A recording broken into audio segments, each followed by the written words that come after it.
Hey everybody, it's Paula here, obviously your musculoskeletal specialist, and it's January, March 2024, and I'm excited that today we've got someone that I've been busting to get some information from, because he's kind of really been around in the industry for quite a long time. You'll have heard of his name, unless you've been hiding it under a rock for the last 40 years, but his name is Walt Fritz.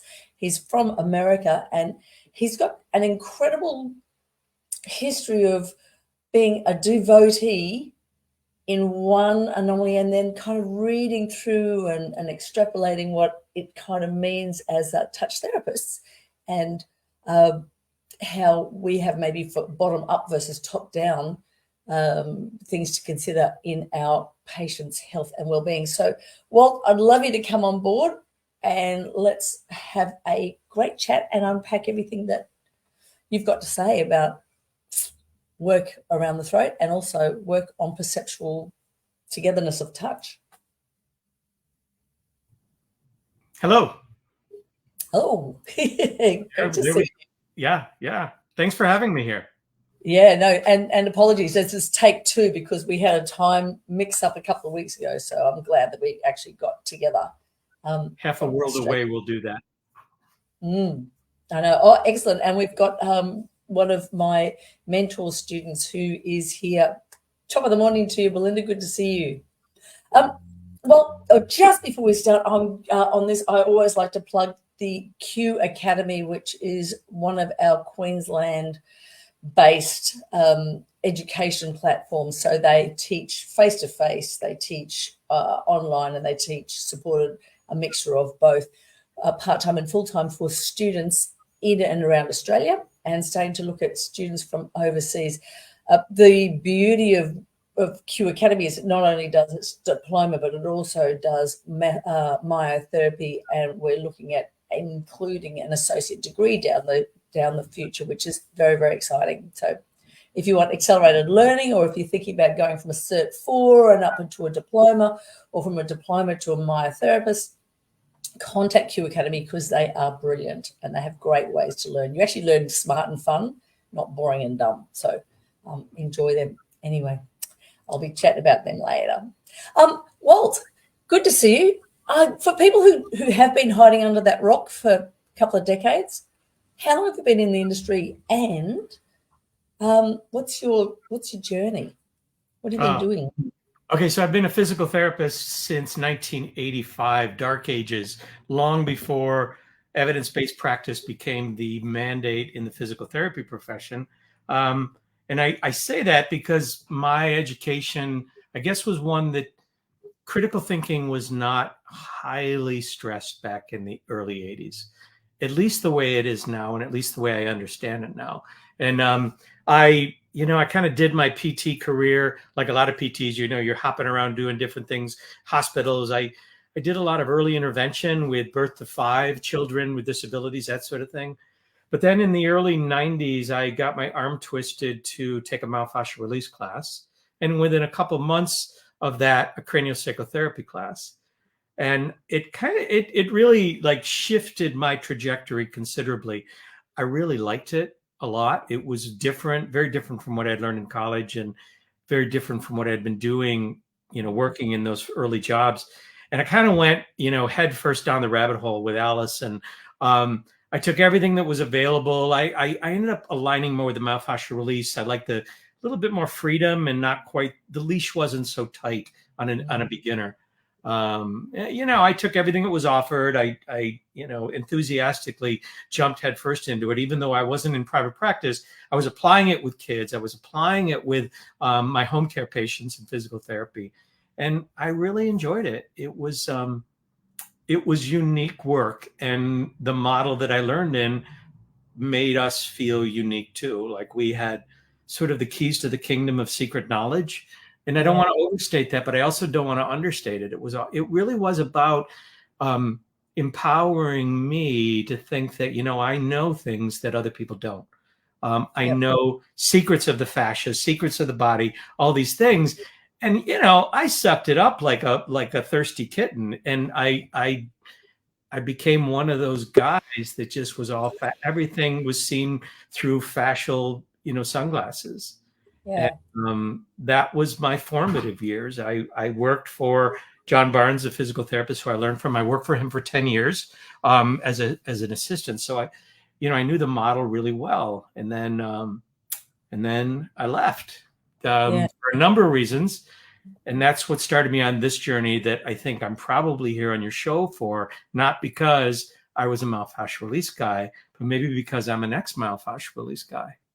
Oh, do you know what? You're here because I've seen you around for as long as I've been around. I've been here for 28 years. And I thought, no, damn it. You just sound like you've got a really cool story.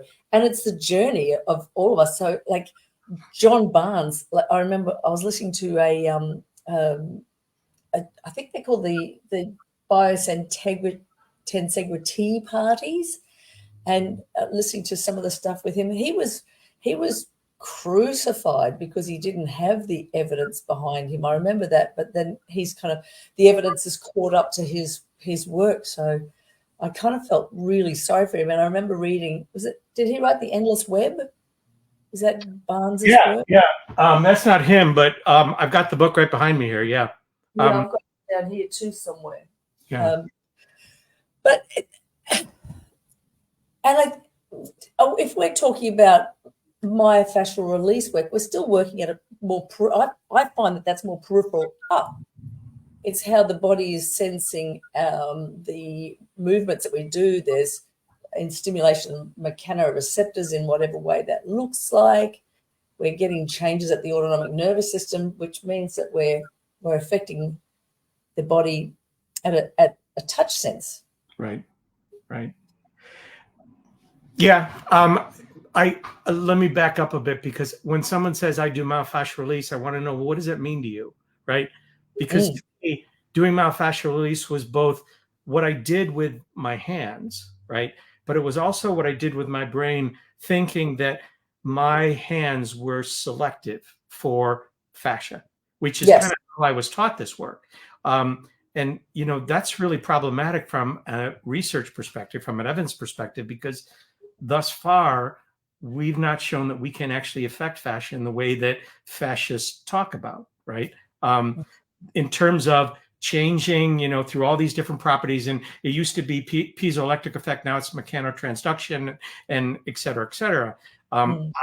I still feel like what I do with my hands looks like myofascial release, right? At least the way that Barnes taught it to me, because there's all different forms. And that's problematic in and of itself. We're using a title, but you watch people work and it's like, wait a minute, you're doing something totally different from me, but you're relying on the same sort of that rather historic level of evidence to say that's why we're able to affect fascia.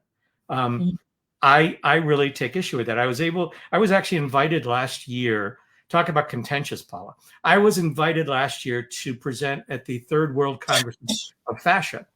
And I got an email from one of the organizers who said, we'd love you to present on fascia. And well, the first thing I said in my email was kind of rude. And I said, have you ever even looked at my website? Have you seen that I don't believe that I or you can single out fascia to say that it's the fault of why the person's having a problem, nor do I think that we can actually single out get rid of the rest of the structure and say, I'm only affecting fascia. So basically they accepted my proposal to teach a class about seeing the forest for the trees, to say, can we really treat fascia alone, singly, when we're treating a human being? And that's, in a nutshell, that's my belief right now, that somehow we've gotten led by the nose that it's all about the fascia or the muscle or the trigger point or whatever when we're working with a human being and not tissue. So do you think that John Barnes and or the other people who have been the promoters of myofascial release techniques, do you think that they were only saying that we were affecting fascia and nothing else? Well, I can tell you in the early 90s, that was the way it was presented. I've been out of that market since 2006, is when I kind of left the myofascial release community. And I kind of peripherally keep up with some of the fascial research. And, there's some really cool research coming out about humans, including their fascia, right? but I'm still waiting for that paper that says it's fascia that we're locally at the peripheral level changing, and not this complex combination of, as you said, bottom-up factors. Because I remember Robert Schlepp's paper in 2003. He talked about the mechanoreceptors, right?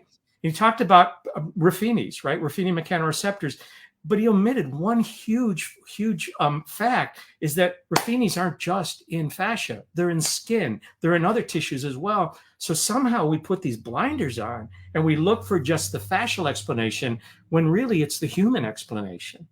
Yeah. I'm not up on the latest in fascial research, and I'm going to be the first to admit that. But I would think that by now, if there's been a paper that says, look, when we do this, we've shown it, we can affect fascia as the primary target without a nervous system influence. Yeah. Bringing the nervous system in, then why are we talking about fascia as if it's somehow the most important? Yeah, and unfortunately, I think that's what fascial work continues to do. Yeah. And it's almost, I think it's almost impossible that it is impossible that you can't separate fascia and the nervous system. And I don't think you can separate the lymph system from that either. Or the muscles, or the skin, or literally anything, right? When I touch a person, I'm touching a human being and not their muscle, right? We cannot isolate a muscle and you can't treat the diaphragm in isolation without a scalpel. But yet we talk of it like we can. We talk of it like, oh, it's a biceps problem. No, it's in the region of the bicep, right? But I just think that our education has let us down when it comes to that. So talking about education, I was thinking about this when I was walking up one of the hills this morning. How do you see the colleges being able to change the current way that they are educating to make this? Because I agree with you. I think we make changes from the second that patient signs the consent form, or even beforehand. Yep. They've made a booking. Their intent is wellness, and they respect your professional capacity to be part of that circuitry. And I think that's where it actually starts. But how do you teach that? Yeah. Well, unfortunately, I also think that they hand over so much power to us as a result of what you just said, that they're willing to basically believe what we say because they hope that we can help them. And unfortunately, and you know what, it works out for most of us, right?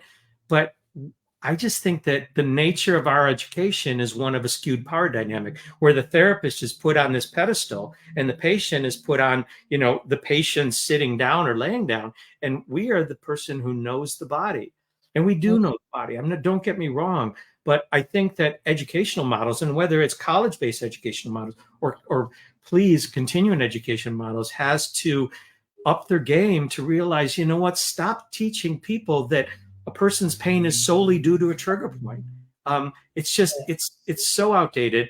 And start really looking at the behavioral aspect, the psychological aspect, the interpersonal aspect, in addition to the anatomy and the physiology. And I think that's really what needs to happen. And unfortunately, at least in the United States, most massage education, it's only 500, 800 hours. That's not enough time to get a fully grounded background in that. And, that's where they rely on continuing education here in the States. And I tell you, continuing ed here in the United States is like the Wild West.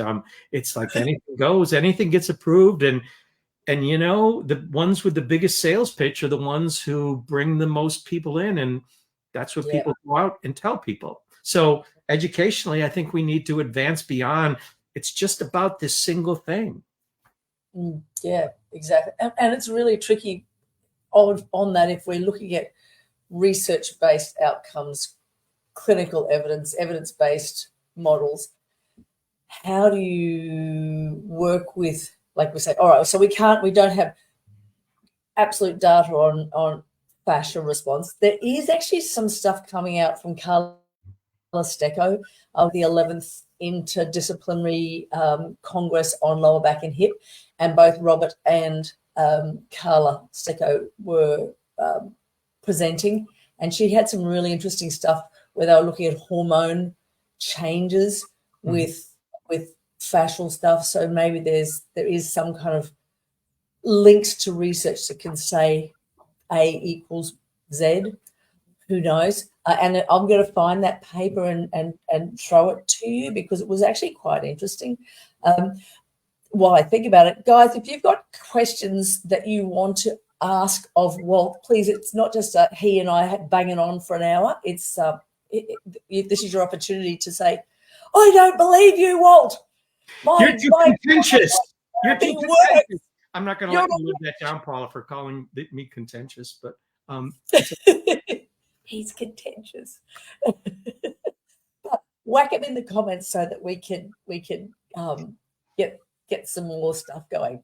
Yeah, I think that, and I know we talked about this before we came on the air. I think this contentious aspect is really good for us as professions, but also for us as individuals to realize that, you know what, we don't know everything. No matter how much we've learned, no matter how many degrees or years of experience, I walk into the room as 50% of what happens with the patient, because they bring their lived experience, they bring their history, their beliefs, and I believe that we need to honor that in a way that's not taught in our education or our continuing education, by elevating patient perspectives to a level that basically is truly equal with us.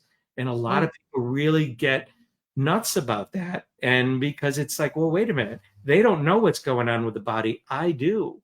And there's truth to that, but you don't know what's going on in that person. And if I'm going to unpack that, what's that? Yeah, and if I'm going to unpack that more, I'm going to say, last interview was with Susan Lowell de la Soloranzo. God, I'm terrible at that name. Anyway, she was saying that 50% are coming in, and your touch is going to affect that clinical outcome or the experience for that patient. So it's not just what's happened to them today, what's happened to them on the way here. Have they had a negative impact coming in to see you? But it's the baggage that you bring in too. Yeah. I just, in the work that I do, the work that I teach, the writing I do, I really look not just at the physical aspects of touch and all the stories that we tell about what we're doing to the problem, but I look at how that, from the psychological research, what happens when we touch somebody? What does that activate in a person's brain when a safe, effective touch is initiated? And you know what? We might be affecting a muscle out here in the periphery or the fascia, but as soon as I touch somebody, as soon as they recognize that as ideally a safe touch, a therapeutic touch, then that kicks in all these other higher centers that are completely capable of creating change as well. I work in this weird field that a lot of therapists don't, with voice and swallowing and speech pathologists. And they're so used to doing interventions that are not touch-based. And, they teach somebody a strategy for more efficient swallowing, and the person does that without any touch. But yet, as soon as we touch and do that, we assume that there's a different mechanism of action going on. But in reality, I think the mechanism of actions of, for instance, exercise and manual therapies, not that they're identical, but there's a lot of shared mechanisms there, because it's up here in the patient's brain and not just in our magic hands. We have our we have our physiotherapists in Australia. I'm not quite sure what it's like over there, but they have moved from the touch-based clinical practice to exercise and machine-based. So, you'd be hard-pressed to come in with say you've got a groin pain or lower back pain to a physio and have them actually do anything that is touch-based on you. And we're seeing tribes of patients turning to, or clients coming to us, because they're not getting that the hands up. Yeah. In the United States, it's followed a very similar trend, where it's almost that manual therapies are actually being devalued as being lower value, of being dependency building, and any intervention has the potential to build dependency. Manual therapy can, so can exercise if we don't do it properly. I'm a more manual therapy-based physical therapist, and if somebody wants the exercise-based, I send them down the street to another physical therapist. I still believe in the value of movement, whether it's strengthening or exercise or quality movement, quality play. And that's what we're trying to get, is not their tissues looser. We're trying to get them back into life. So I incorporate that into my model, even though I use manual techniques as my primary means of communication. Yeah. So you specialize in laryngeal and voice work. Is that your primary area that you're working on now? Well, it's a primary area that I do in education. My practice here is head to toe traditional physical therapy. I do get more referrals for voice and swallowing issues, for breathing, for oral motor issues, that sort of thing. But also, I'm just a generalist here. I happened upon an invitation 11 years ago now to teach my first class to speech pathologists, along with an MD who did the intro. And since that point, it's been what's driven me. It's been my interest. I still appreciate the value of the whole work, but I kind of found my tribe now, I think. And I really enjoy this specialization. Okay, so give me an understanding of, or an example. Have your treatment techniques changed since going from the old Walt's MFR to the And now I just call it manual therapy. I tried to sterilize it a bit, and I just call it manual therapy. I'd like to go one step further and not even call it manual therapy. I like to call it Steve. Something that's so darn confusing that there's no preconceived notion of what I'm going to do with a patient, right? But that probably won't happen. That's one of my bad jokes. If you watched me from across the room, Paula, you would probably say, boy, that resembles MFR the way some people do it. And I completely acknowledge that. I learned this from Barnes and some other people surrounding that in terms of what to do with our hands. But what I'm realizing, it's much more than what we do with our hands. It's how we envelop that hands-on work. It's the words that come out of our mouth. It's the scene that we set. If I can just diverge for a moment, there's a researcher out of the University of Pittsburgh in Pennsylvania who's written papers on something called metatherapy. Metatherapy is essentially the therapy that surrounds our therapies. And she talked about that people come in thinking it's the technique that's the magic, balancing the pelvis, right? Whatever that is. And while that's part of it, it's how we as experienced clinicians then translate that whole story to the patient, right? And people come to a seminar and they say, oh, I want to learn this technique. It's like, well, there's a technique, but let's learn the conversation. Let's learn the interaction. And to me, that's what is a big change from what I used to do as an MFR therapist to what I'm doing now, both in my practice as well as what I do. I'm annoying to some people, actually to a lot of people, but I'm annoying to my patients because I ask so many questions. And sometimes they'll say, why are you asked? Shouldn't you know this stuff? Shouldn't you know what to do? And I say, I know a lot, but I don't know what you're feeling. I don't know what you're valuing. I don't know what you're afraid of. I need you as a part of this. And I think, Paula, that's probably the primary difference between me 15 years ago and me now is I stand as 50% of what happens in the room instead of 100%. Okay, because the questions that a therapist, you could, like, I ask a lot of questions, and there are many people who don't ask any, which is another bone of contention, I think. But what I think you were saying originally is that we would ask questions as I'm up here, so tell me about such and such, and yes, oh my God, oh well, that sounds like this is your problem. So you're actually you were working, well, not quite that aggressively, but from there. Yeah. And now, do you have? I'm just wondering about the A-type people that would find that you are less than. Oh, they maybe don't know what they're doing. So now I have a level of distrust in this work. So what I have to do is let them know that I'm not certain. And the way I do that is I don't say, I don't know. If they ask me a question, like, well, what do you think is going on with me? What I do is I reflect on what they told me on their intake, right? My doctor told me that, fill in the blank, right?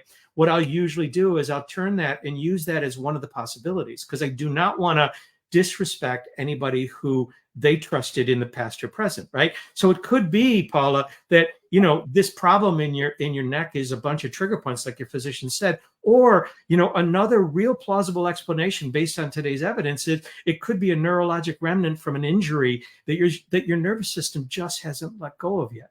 So I let them know that I'm not certain, but I know enough to know that there's more than one explanation for everything. Yeah. Okay. Yeah.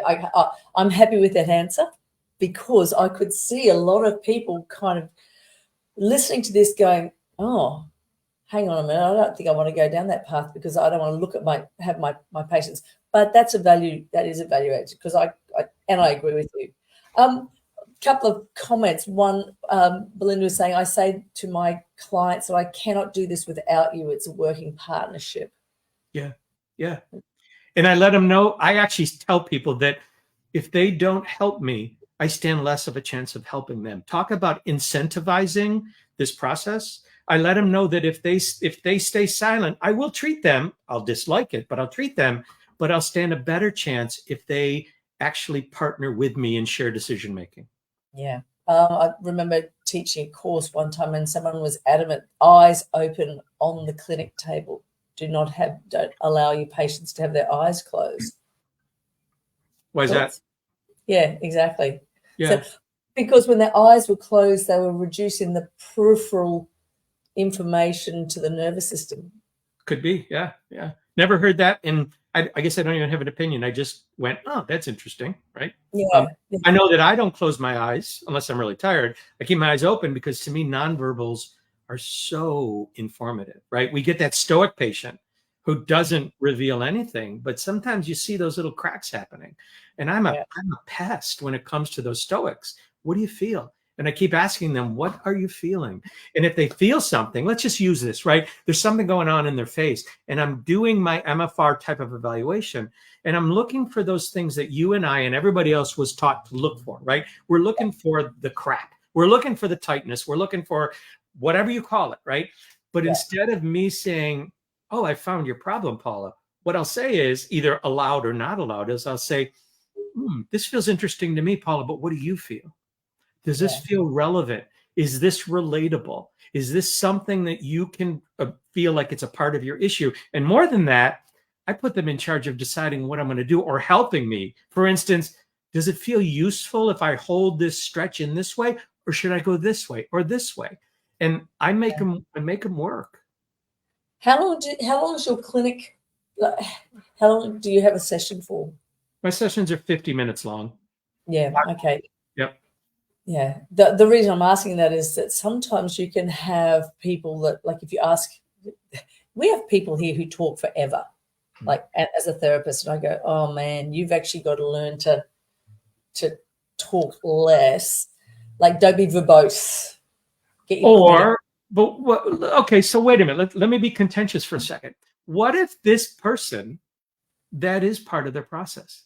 If I let you know that the session is 50 minutes long, you talk to me about what you feel is important, because I mean, look at where we are. We are in such a unique situation of, I don't want to say intimacy in terms of sexual, but intimate safety, where a lot of times that language, that talking is so much more important possibly than what we're going to do with our hands, or maybe equally as important.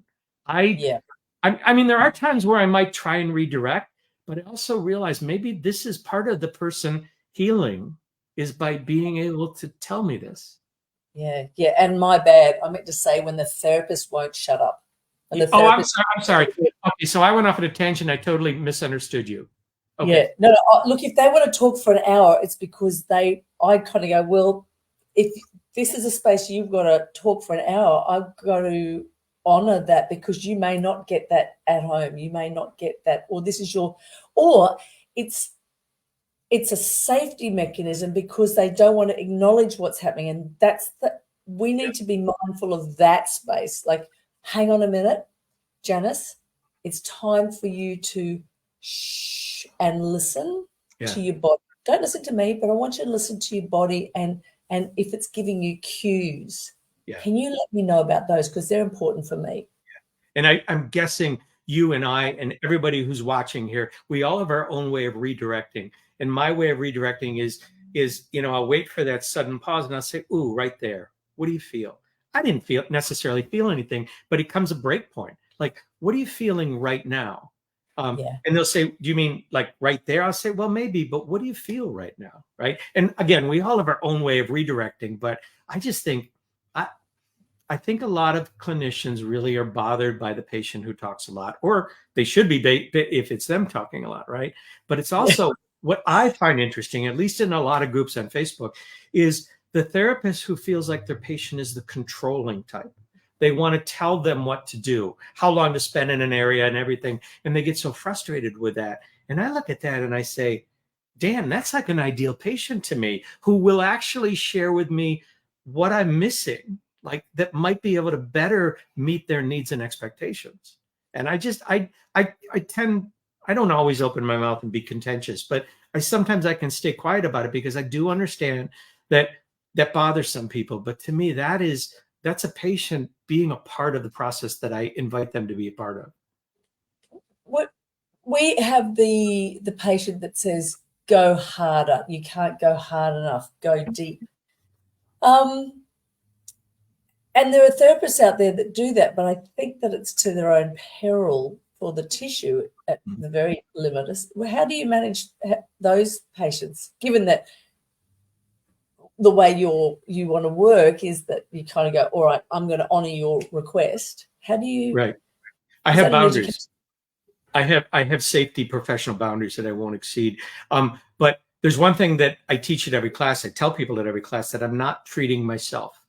A lot of us treat our patients like we want to be treated ourselves. And if you like deep tissue, then you're going to be slamming people. If you like light work, you're going to be leaning towards that.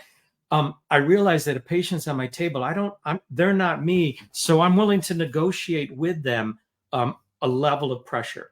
I have my boundary, I have my limit, but I might be pushing my own buttons by going deeper than I would like. But if they're receiving satisfaction from it, I'm willing to explore that boundary. We all have ways to see if we can back off from that pressure, but I'm willing to negotiate that piece. Yeah. Okay. I still don't go all elbows, like I used to in MFR when we used to the pin and stretch and all that. I just don't do that anymore. Number one, it's hard on my body and I'm getting old. And number two, I want a different level of communication happening, rather than biting on the pillow while I like run my elbow down their back, even if they think that's necessary. Yeah, and it's so not necessary. But all you young people out there who have been treating for a long time, for like 2 seconds in the industry, you don't need to work that hard. Yeah. Like it's a learned skill. We learn techniques in college, and I remember, when we first started, we were given, that was 2 years, bang, hardcore, you have to do these techniques for this, which I guess is what you had back then. And then all of a sudden you have this, oh my God, I can actually put my hand on the tissue and make choices. Yeah. You couldn't make choices early in the piece. Yeah. Yeah. I'm going to take a really quick break to talk about 𝐞 Academy and get somebody amazing who has been part of the process to let you guys know the benefits of 𝐞. If you're in Australia, or even if you're in Southeast Asia, you can check out this space, because you can probably start getting some work with us and in the colleges ASAP.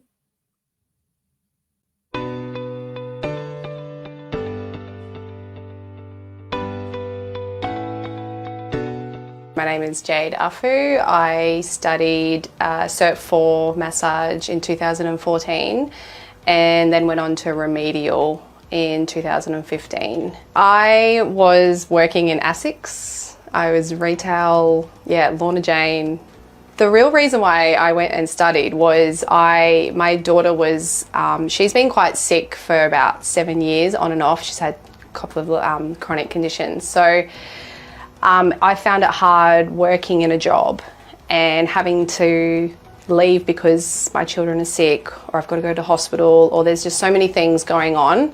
For me, I needed another option. I've been set up for about 8 years now, working from home. Having a home business has been like such a blessing to my life. I I don't think I could have done what I've done somewhere else, just with my own circumstances. My life's very busy. I've got 3 kids. And this year has been a little bit different again because now I've got 3 kids playing sports every afternoon. So I do try, if I can, work in between school hours. I feel like you can make it work to your advantage. So you can either work as hard as you want and be stressed and all the things, or you can make it flexible.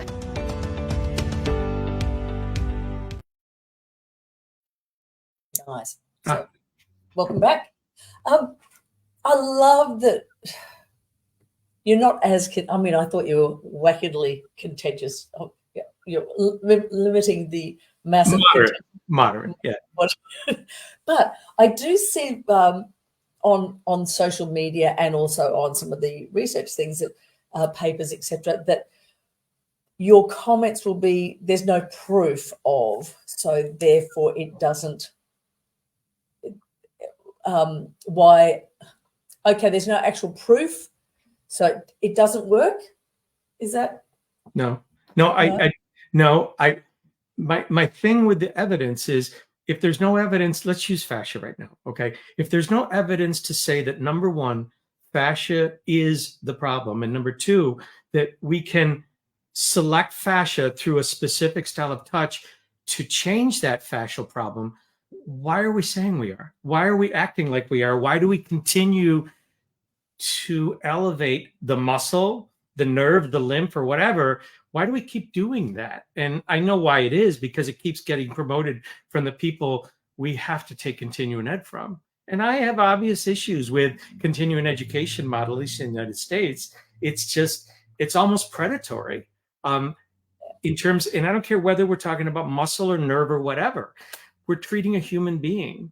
I think that we should look at the evidence from a broader perspective, right? Instead of cherry picking evidence to try and prove our point. And I'm gonna draw you back to something you said really early. And here I go into a contentious mode. I don't think that the evidence is finally catching up to certain people. I think we're understanding the human condition better.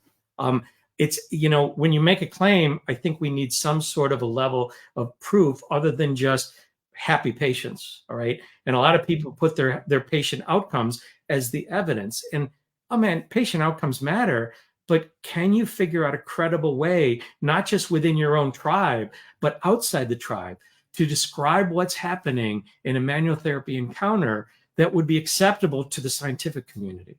And to me, that's the challenge that I put myself up for. And those are the kind of comments I make on social media. It's not about that we're not effective. We might be effective for different reasons than we think. And I think that's always the case, right? Yeah.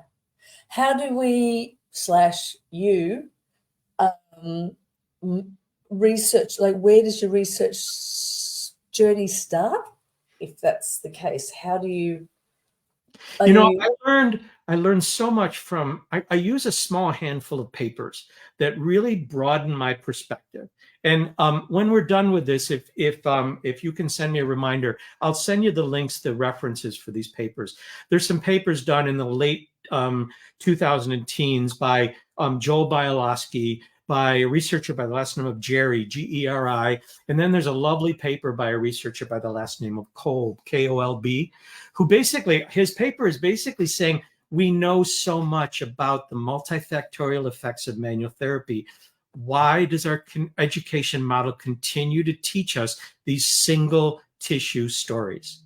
And it was starting from a foundation of that, which made me see like, oh, what about the behavioral aspects? What about the person's reaction when I touch them in terms of a top-down response, right? What about the effects of continuous touch on a person's brain connectivity and reactivity, right? To me, that was what opened my eyes. As long as I stayed in that MFR, you know, the literature that they gave us, everything was pointing to fascia as the cause and the effect. But once you start opening your eyes to other people's models, and it could be somebody who's doing muscle-based work, right? It's like, wait a minute, they're doing similar things. How are they explaining it? And starting to broaden your understanding of the research beyond the tissues that we hold and cherish. Yeah. My personal view is that we have been trying to compete with the physiotherapists and the other health professionals in our area, our allopathic practitioners. And the only way we've been trying to elevate where we stand is by providing research papers. So we're trying to fight against Cochrane peer-reviewed double-blind studies, et cetera, that are coming from the allopathic community. Right. And I see that as part of why we've been putting these research papers together, because we're tired of having that community say massage doesn't work. Unfortunately, I think there's a real divide in the research that is very common in manual therapy. The primary papers that we see are outcome-based studies, right? They do myofascial release on somebody for lateral epicondylitis, right? And they do the treatment and it helped the person's problems. And the improper conclusion is that, see, myofascial release is effective for that, when they're really showing that when we do certain things with our hands, right, that's what's helpful. What's lacking in all of these papers is a deeper understanding of the mechanism of actions. And that's what I'm trying to promote, you know, in my classes, in my social media presence, is let's start really unpacking these mechanism of actions and realize that it's never, ever about one thing. It's never about a muscle just having a grumpy week, and that's why we need to massage it or do myofascial release on it, right? There's a nervous system, there's a human attached to that. And once we can move into broader understandings of the mechanisms of both causation as well as the remediation of it, we're going to be sort of locked in this dismissive type of profession where people look down on us. And I include myself in there, right? Now, in the United States, the physical therapy profession, or physio as it is in Australia, they're just as guilty of some other sins. I mean, the simplification of a person's pain as being due to weakness is just completely wrong. But yet, it's the common thing that patients come out of those sessions with. Oh, I need to strengthen my core. It's so much more than that. But we allow that person to leave our room with that overly simplistic and almost wrong explanation for why they're having pain. We've all got a lot of work to do, not just manual therapists, not just physios, right? Yeah. Totally agreed. So if you were going to write a research paper, you'd be going, as I'm guessing, would be on a volume of clients that come to, or patients that come to see you with a condition, because that's what we normally look at, lower back or neck, and follow the dots. A series of 5 treatments lasting 50 minutes that included touch therapy. I don't think we can get away from calling it something.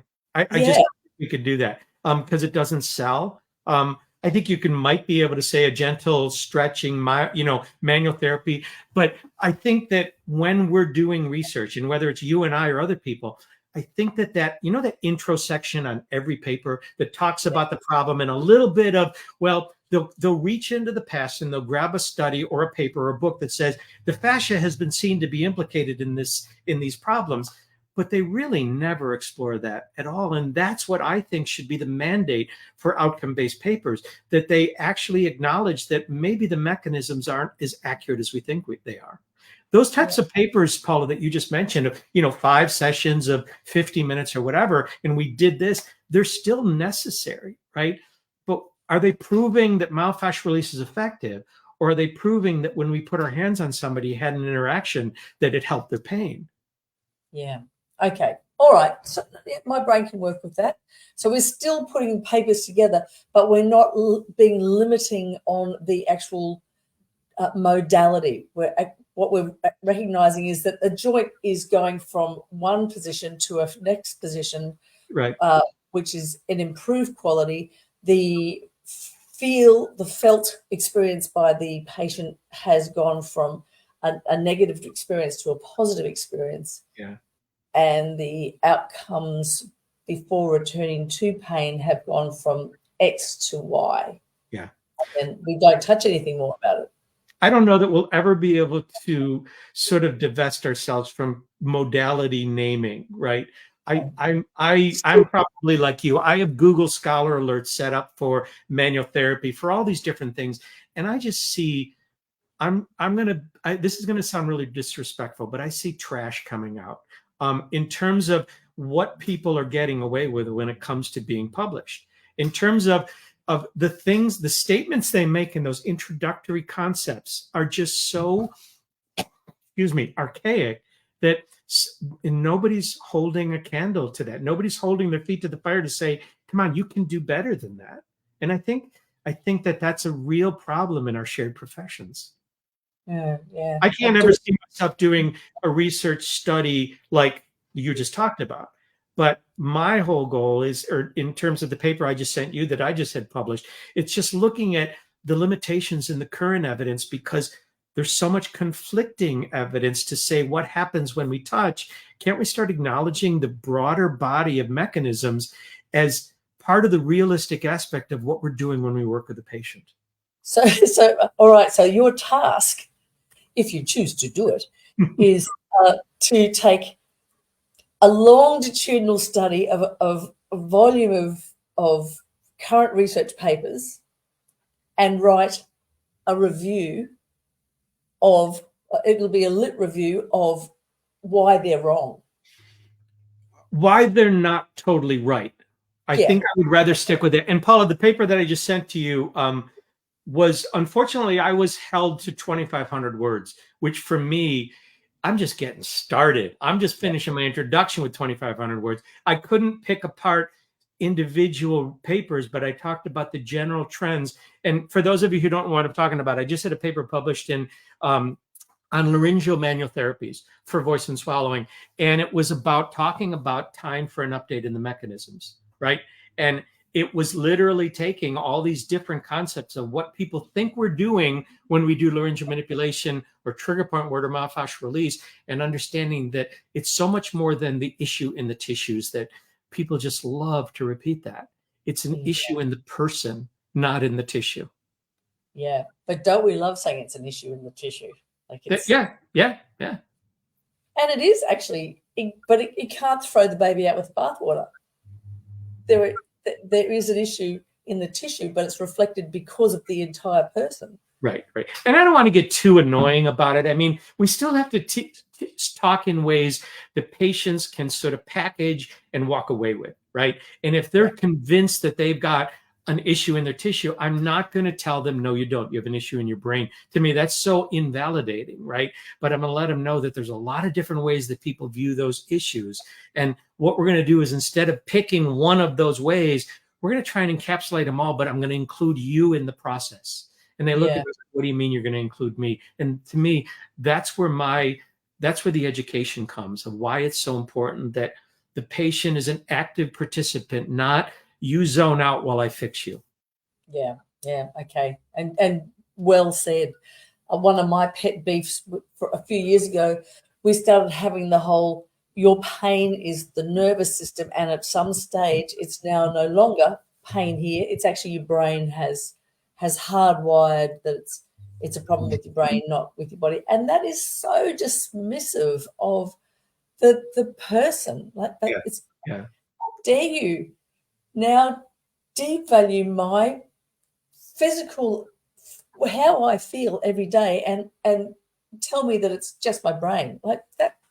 And I think a lot of people, when the whole pain science movement started about 10 years ago or whenever, they went all on the bandwagon and became really dismissive, not only of their patients, but of other clinicians. And, maybe I'm just too diplomatic, even though it doesn't sound like I am here, but realizing that everybody's got feelings, everybody's got emotions, everybody's got an investment in these things. It's like, you know what? It's the person, and, the brain is up here, but the nervous system is everywhere. And they're still fighting about these things on Facebook about, is it in the brain or is it not? And it's like, to me, centralized model or is a peripheral? That's it's less important than the relationship that I can build with my patient, rather than trying to set them straight. Yeah. I read something somewhere, like in the last 5 days, they were talking about the homunculus, and if people have got chronic pain, that just simply working on the hands, the feet, the face, the scalp, Mhm. because of the connections of how much sensation is in the brain in those areas, can actually do a lot to just reduce that level of stress and that. Just think about, I don't know, well, you're probably a bad example, but when you go to the hairdresser and they do that I take offense to that. I remember that. scalp massage, you're not very blonde up there, like this, the skin looks pretty normal, but they do that scalp massage and you hear people in there go, Yeah. Yeah. it's And that's so okay. So here I go off on the limb again. It's like craniosacral therapy is an entire industry built on the thought that we're doing things that nobody outside the curriculum believes or can prove, right? But we're also doing incredibly soft, affective touch. How can you separate the potential of influencing the sutures with that autonomic downregulation that happens when somebody touches us in a safe, soft, effective way, right? Yeah. Unfortunately, when we start talking about those on individual tribal Facebook groups, man, you're just going to get booted from that. And I get booted from groups all the time, trust me, for saying things like I just said right there, you know? Oh, but it's true. I mean, like you can't. How have we got the right to say it's one thing? Like my treatment focus is always going to be on the nervous system. That's just the path that I followed. Yeah. I'm not disregarding anything else, but that is probably my pathway of least resistance for me. Yeah. There's a lovely paper that I'll send you to, 2017 by Sarah Telly. It was the effects of continuous touch on brain activation. And to me, it doesn't prove why a slower, steadier touch is more effective, but it potentially shows why it might be differently effective.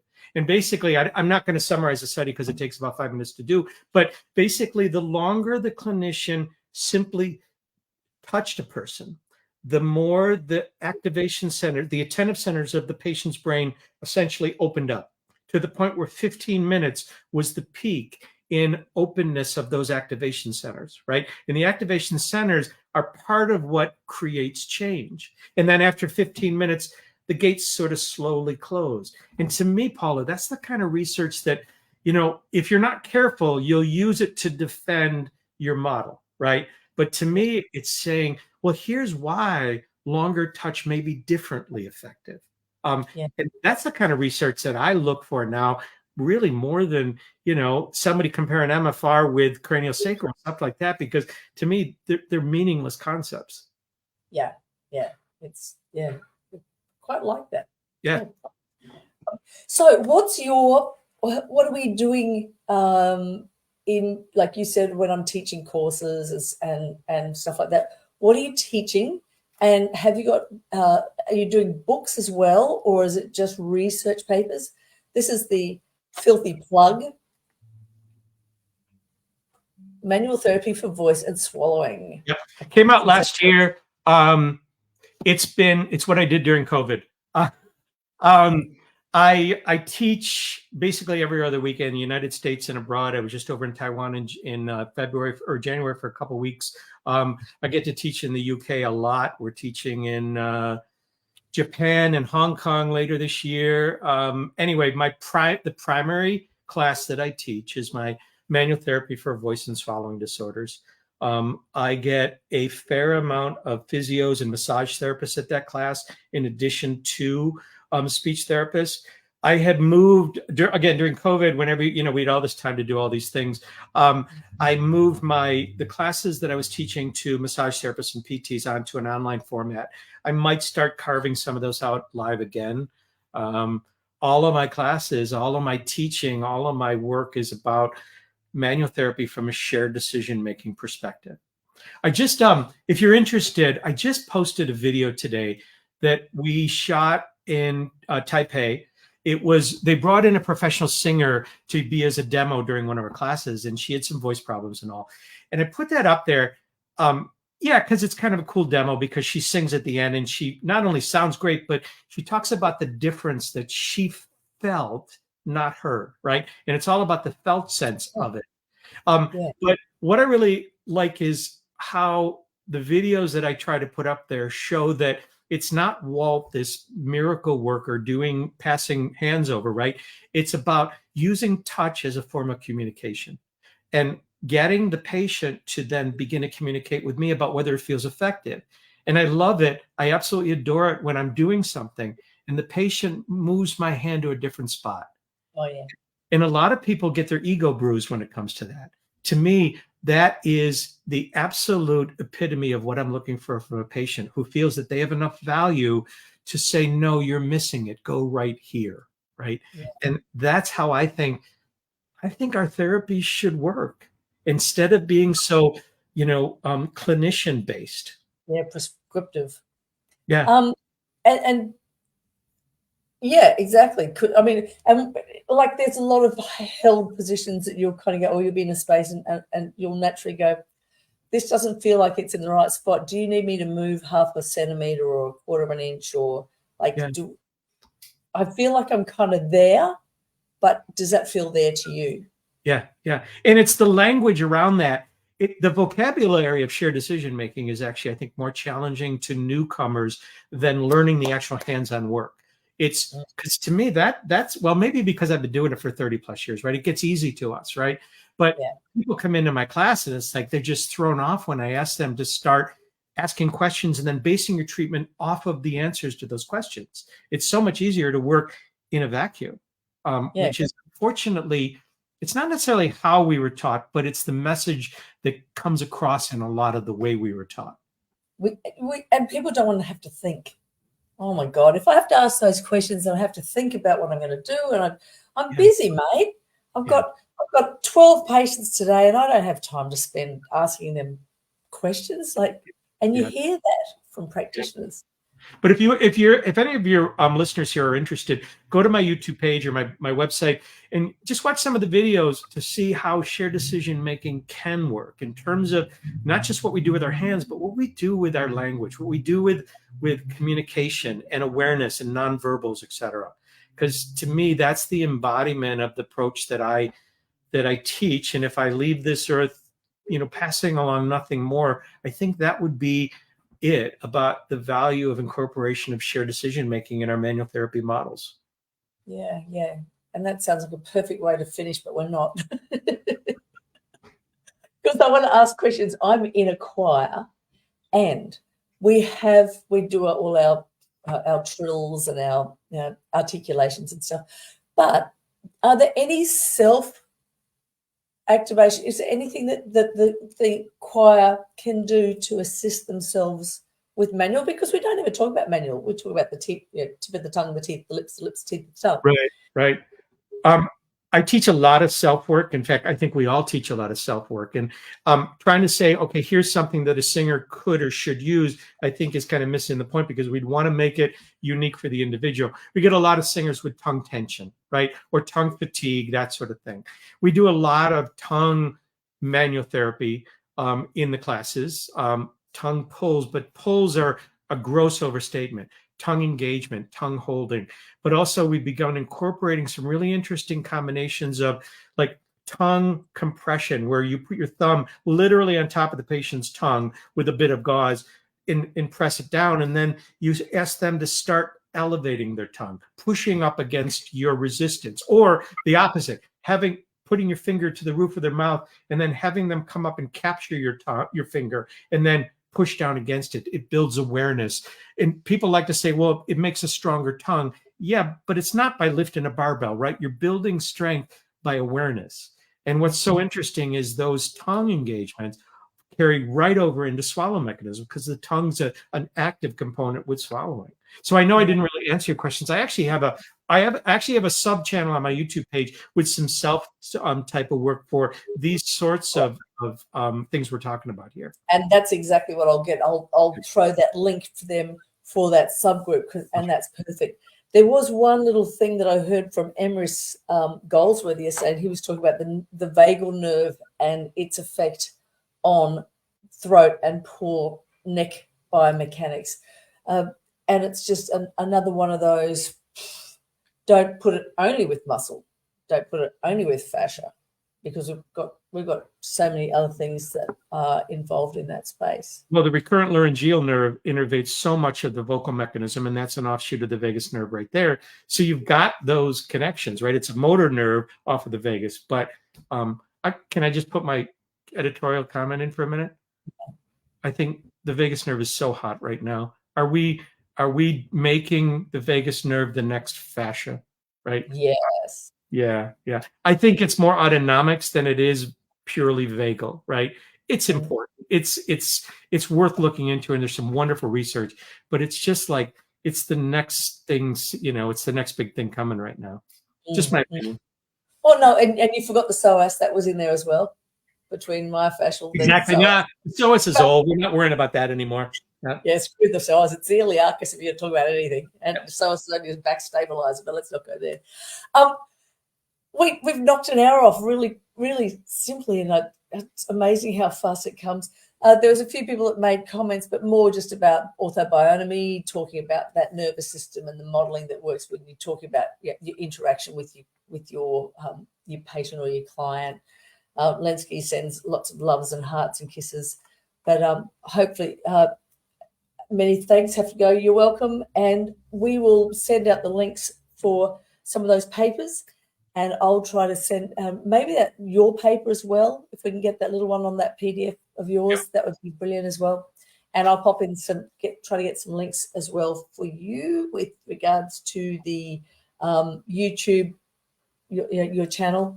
But Walt, thank you so much. I don't think you're anywhere near as contentious as I thought you were. I didn't think you were any more as confrontational as I thought you were going to be. So there you go. No, I really had a great time. Thanks so much for having me, and I'm glad it worked out. And I want to encourage people, if they have any questions, or if they want to throw things at me, through the phone or whatever, just feel free to contact me through my website. I love talking about this work. I love talking about the conflicts that we all face, because I think together it gets easier to work our way through these than everybody working in isolation. Agreed, completely. Wasn't the pandemic a wonderful thing? It's brought us all together. Yeah, exactly. Yeah. Exactly. Thank you, everybody. Thank you, Walt. Next month, I'm not quite sure who I've got lined up. There's a few people in the bandwagon, so I'm not going to let the cat out of the bag yet. But have a great month. If you've got any questions or queries, please feel free to shoot messages on, tag Walt or tag myself, and have a beautiful life, everybody. See ya.